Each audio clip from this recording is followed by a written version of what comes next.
UP के Kaushambi Lok Sabha seat से Samajwadi party के प्रत्याशी पुष्पेंद्र सरोज ने गुरुवार को अपना नामांकन पत्र दाखिल किया है। पुष्पेंद्र सरोज समाजवादी पार्टी के राष्ट्रीय महासचिव इंद्रजीत सरोज के बेटे हैं। सपा के नामांकन में समर्थकों का जनसैलाब उमड़ पड़ा। वहीं समाजवादी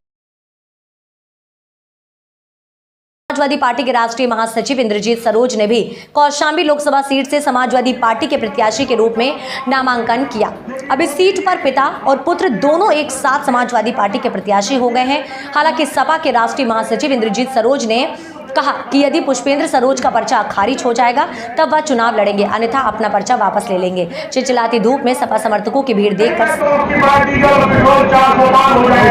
लेकिन मोदी जी आप सबने आपके देश की जनता कश्मीर से कन्याकुमारी तक अलग से लेकर बड़ा तक गाजीपुर से लेकर गाजियाबाद तक इस बात का संकल्प ले चुकी है कि बाबा साहब का संविधान को बचाऊंगा, देश की एकता और अखंडता को नहीं कमजोर होने दूंगा और तुम्हारी विदाई करके रहूंगा। और इस बात को मैं विश्वास करता हूँ वासियों, देश की सबसे बड़ी पंचायत में नौजवान सांसद की गाथा संगमा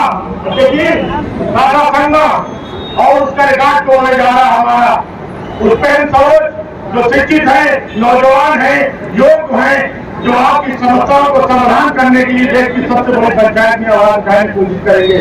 मैं बात अपनी समाप्त करने से पहले जरूर कहूंगा कि आज हवाई जहाज भी गया, ट्रेन भी गई, BSNL भी गया, LIC भी गई, देश की सारी संस्थाएं बेच रहे हैं, लेकिन हमको आपको क्या बचाना होगा?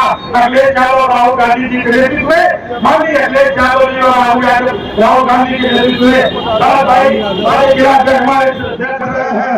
ये भाजपा वाले पुष्पेंद्र सरोज को मुर्दा समझ रहे हैं। इनसे जाके कह दो शेर अभी मरा नहीं है। मेरे साथियों, जहां रहना है इसी दलदल में रह के, इसी कीचड़ में रह के हमें एक स्वच्छ पानी का निर्माण करना है। और इनसे बताओ कि तुम्हें तुम्हारा अहंकार, तुम्हारी ताकत तुमको डुबो फेंकेगा। मेरे साथियों, महिलाओं के साथ देखा जाए तो BHU में 2 बालिकाओं के साथ गैंग रेप होता है। बाद में पता चलता है कि इनके भाजपा के IT सेल के लोग ही उनका गैंग रेप करते हैं।